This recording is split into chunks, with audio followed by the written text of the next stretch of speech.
Top Senate Democrat Chuck Schumer signaled he'd vote to advance a Trump-backed Republican stopgap funding bill Thursday in order to avoid a partial government shutdown. The bill to keep federal agencies funded past Friday sailed through the Republican-controlled House of Representatives on Tuesday.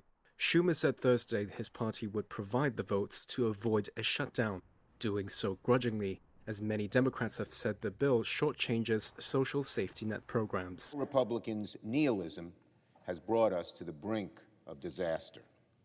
Unless Congress acts, the federal government will shut down tomorrow at midnight. I have said many times there are no winners in a government shutdown, but there are certainly victims, the most vulnerable Americans who rely on federal programs to feed their families, to access medical care, and to stay financially afloat. I believe it is my job to make the best choice for the country to minimize the harms to the American people.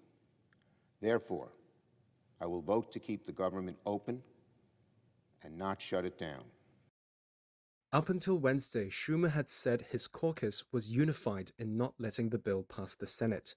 In a last-minute gambit, Schumer earlier called for a one-month extension of existing spending that aimed to provide more time for appropriators to complete their funding bills for this year. But Democrats are unlikely to have the votes to pass such an amendment, even if it is allowed to be voted upon. Blocking the Republican bill that was passed by the House on Tuesday would have required the support of at least 41 of Schumer's Democrats. If that were the case, one Republican senator told Reuters, it would lead to, quote, 100% a Schumer shutdown. Democrats' wariness of a shutdown comes at the heels of Republican President Donald Trump's rapid-fire campaign to unilaterally shutter many federal operations, which Democrats say has caused disruption. Congressional brinksmanship, including repeated near misses with shutdowns and over the nation's $36 trillion in debt, has led to global ratings agencies downgrading the U.S. federal government's once pristine credit rating.